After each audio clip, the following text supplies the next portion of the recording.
एक बात जो प्रदीप ने कही, इट जस्ट स्ट्रक मी कि मेरे बचपन में कांग्रेस की ही सरकारें हुआ करती थी. आजकल व्हेन यू मीट स्टूडेंट्स ना जो 18 साल 19 साल, यू रियलाइज जब वो बात करते हैं ना, they don't know an India जहाँ पर बीजेपी सरकार में नहीं रही है इन द सेंटर.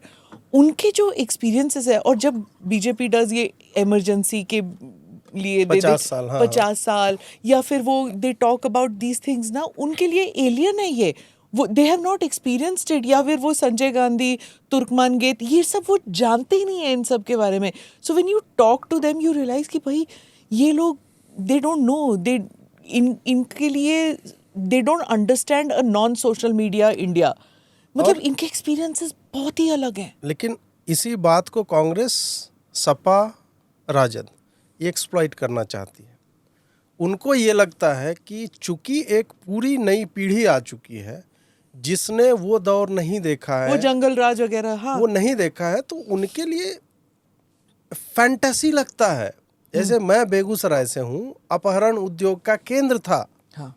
रंगबाजी शब्द को हमने जितना विस्तार दिया बेगूसराय वालों ने, उतना और कहीं पे नहीं दिया गया. मेरे सामने की घटना है, सेंटर ऑफ बेगूसराय काली स्थान रोड है, उस पे 2 आदमी ऐसे गन लेकर के, एक आदमी ड्राइव कर रहा है, वो आदमी पलटा हुआ है, गोली चलाते हुए निकल रहा है. इस तरह से घरों में पेंट नहीं करवाते थे क्योंकि रैंसम का लेटर आ जाएगा. छुट्टी में मैं घर आता था तो पिताजी घर से बाहर नहीं निकलने देते थे क्योंकि किडनैप हो जाओगे तुम.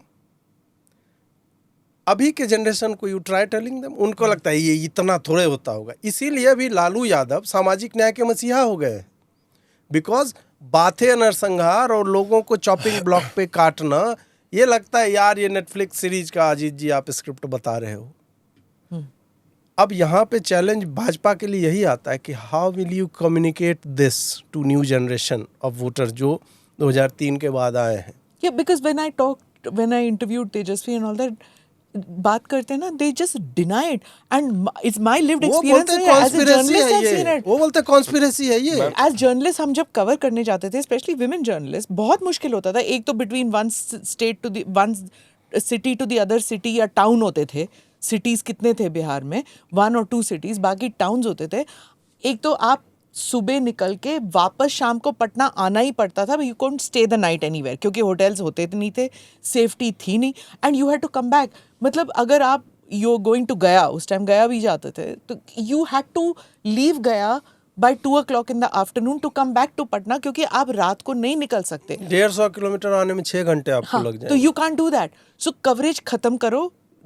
इवन दो लाइट है टेलीविजन में, हमको light is very important, you can't cover it. और फिर यू फाइंड रूट्स जहाँ पर नक्सल नहीं है, जहाँ पर माफिया नहीं है. मतलब वो रूटिंग करके वापस आना पड़ता था. तो एक हमारे लिए एक फिक्सर होता था जो हमें बताता था कि एक तो कैमरामैन, एक साउंडमैन, एक आपका लोकल रिपोर्टर और एक फिक्सर जो हमको बताएगा भाई इस इलाके से इस इलाके विमेन के लिए सेफ नहीं है, इस इलाके से इस इलाके में नक्सल है, इस इलाके से इस इलाके में माफिया है, यहाँ पर फिरौती होती है, यहाँ पे नहीं आप जा सकते. अगर if you tell people this ना, today's reporters they will think बना रहे हैं, कुछ भी बता रहे हैं. वो बोल रहे हैं अपने स्ट्रगल को स्मिता जी बढ़ाने के लिए सब आपने बना रखे हैं कहानियां. इस टाइप की बातें बट इट्स ट्रू. पर ऐसे होता था. मैडम ये बिल्कुल सही है कि हमारे लिए चैलेंज भी है और अपॉर्चुनिटी भी है, क्योंकि अब मोर एंड मोर पीपल जो हैं वो हमारे era of governance is there first thing which is there. तो ये as a political party it's also a challenge and an opportunity that we expand and reach out to them in newer ways which is possible. जिन्होंने वो वाला काल देखा है वो आज 100% मैडम ये जानते हैं कि आज की स्थिति बहुत ज़्यादा बेहतर है. मैं इस बात को मानता हूँ मैम कि आज की तारीख में देखिए, जब मैम 1950s का दौर था, जब कांग्रेस तीसरी बार नेहरू जी बन पाए थे, तब इंफॉर्मेशन डिसेंट्रलाइजेशन नहीं था मैम. तब मोनोलिथिक कम्युनिकेशन हुआ करती थी, तब कुछ भी नहीं था. फिर हम सैटेलाइट के दौर में गए. अब हम एक इंफॉर्मेशन डिसेंट्रलाइजेशन के दौर में जहाँ कोई भी किसी व्यक्ति का वीडियो कहीं भी बना सकता है. तो आज जेन्युइनली पावर एक डेमोक्रेसी के अंदर मैं ये मानता हूँ लोगों के में कि कुछ इंटरनेशनली भी कुछ होगा, वो भी एक लोकल चुनाव को मैडम इम्पैक्ट कर सकता है, और कोई लोकल चीज़ है वो भी नेशनल चुनाव को इम्पैक्ट कर सकता है.